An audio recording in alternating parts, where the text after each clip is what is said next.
tapi rupanya Syekh Abdul Rauf sudah mendapat ilham bahwa nanti suatu masa akan datang seorang anak kecil, begini bentuk fisiknya, dia nanti akan menyebarkan ilmu. Sampai hari ini majelis teramai di Sumatera Barat disebut dengan majelis Syekh Yusuf Al-Makassari ditangkap karena melawan Belanda, karena orang tarekat tak takut mati. Mereka mengajar dan belajar mutu qabla anta mutu, matilah kamu sebelum mati. Dan yang paling penting, sahabat Perkusi Aceh, 10% dari hasil penjualan kaos dakwah ini akan kita bagikan kepada sahabat-sahabat kita yang kurang mampu di luar sana. Ilmu tanyo benar, amai tanyo benar, kure tanyo benar, ngak selamat dunia akhirat. Tafsir ada, tasawuf bukan cuma meninggalkan kitab. Beliau meninggalkan murid yang datang dari 3 arah. Datang muridnya dari arah timur Indonesia, Pulau Sulawesi, Makassar, seorang bernama Syekh Yusuf Al-Makassari. Makassar. Bayangkan itu dari Makassar. Saya saja dari Pekanbaru naik pesawat ke Cengkareng 1 jam 40 menit. Transit di Jakarta, dari Jakarta barulah sampai ke kota paling jauh di dunia, Ujung Pandang. Jerobah namanya jadi Makassar. Sekarang saja pun naik pesawat jauh. Zaman beliau dulu ada orang yang keinginannya menuntut ilmu luar biasa, datang dari Makassar, dihempas ombak, dipukul gelombang sampai ke Banda Aceh, mengambil baiat tarekat Syattariyah yang didirikan oleh Syekh Abdullah Syattari Al-Hindi. Syattar artinya setengah, syatru setengah, setengah untuk Allah, setengah untuk hamba Allah. Syatiri, orang yang mengamalkan tarekat itu dengan tarekat Syattariyah. Abdullah Syattari Al-Hindi dari India, dan Syekh Abdul Rauf mengambil itu dari guru beliau di kota Al-Madinah Al-Munawwarah, Al-Imam Ahmad Al-Bushashi. Lalu kemudian turun kepada beliau Ibrahim Al-Qurani, turun kepada beliau, lalu turun kepada Syekh Yusuf Al-Makassari. Datang pula dari Pulau Jawa, namanya Syekh Abdul Muhyi yang menghidupkan, maha menghidupkan. Al-Muhyi, nama kampungnya Pamijahan. Syekh Abdul Muhyi Pamijahan, Jawa Barat, juga mengambil baiat zikir tarekat Syattariyah dari Syekh Abdul Rauf.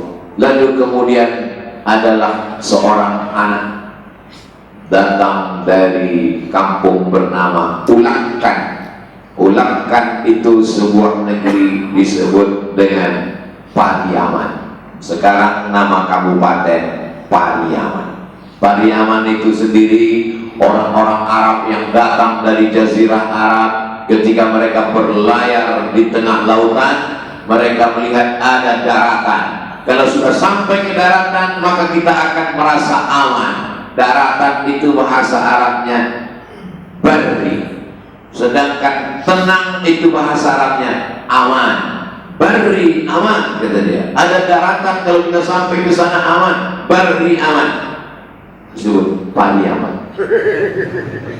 Lalu kemudian ada satu kampung kecil, Ulakan. Datanglah seorang anak dari kampung kecil Ulakan ini, dipukul ombak, dihempas gelombang, melewati batu karang dari pantai Ulakan sampai dia ke pantai Banda Aceh. Lalu didatanginya Tuan Syekh ini. Anaknya lemah, badannya kecil, tapi rupanya Syekh Abdul Rauf sudah mendapat ilham bahwa nanti suatu masa akan datang seorang anak kecil, begini bentuk fisiknya, dia nanti akan menyebarkan ilmu. Sampai hari ini majelis teramai di Sumatera Barat disebut dengan majelis Basapa. Sapa diambil dari kata bulan Safar, karena di bulan Safar mereka berkumpul beramai-ramai. Mursyid Tarekat Sattariyah Syekh Burhanuddin, ulangkan Burhan, yang menjelaskan, yang menerangkan, yang sebelumnya gelap, yang sebelumnya tak jelas, menjadi jelas tentang masalah agama ini. Burhanuddin, orang yang menjelaskan agama. Nama aslinya bukan itu. Ketika dia datang namanya Pono. Lalu kemudian datang Syekh, diajarnya, dididiknya, dirobahnya namanya menjadi orang yang hebat. Suatu ketika Syekh Abdul Rauf memakan sirih. Orang dulu makan sirih itu, maka orang dulu giginya sehat, karena ternyata sirih, gambir dengan pinang itu menyehatkan. Takut bulan-bulan itu menengok warna. Sekarang sudah ada odol gigi campuran siwak dan sirih. Setelah diteliti-teliti, sirihnya 0,01%. Ulang pun heran, kok nggak ada ya? Jadi ketika Syekh Abdul Rauf makan sirih, jatuh tepak sirihnya ke dalam, maaf beribu maaf, ke dalam tempat kotoran WC. Murid-murid yang lain lari menjauh. Datanglah muridnya yang nampaknya kecil dan lemah tadi, masuk ke dalam, diambilnya tepak sirih Syekh Abdul Rauf, dibersihkannya, setelah diserahkannya balik. Tuan Syekh, apa kata Syekh Abdul Rauf? Kalau engkau balik ke kampung halamanmu setelah aku tiada, orang akan melihat engkau berbicara seperti aku yang berbicara. Engkau akan mendapatkan hikmah ilmu. Jadi sesungguhnya banyak ilmu itu bukan pada bacaannya, bukan pada tulisannya, tapi pada barokah guru. Hari ini itulah yang tak didapatkan orang, karena orang berguru dari Syekh Google dan Tengku YouTube.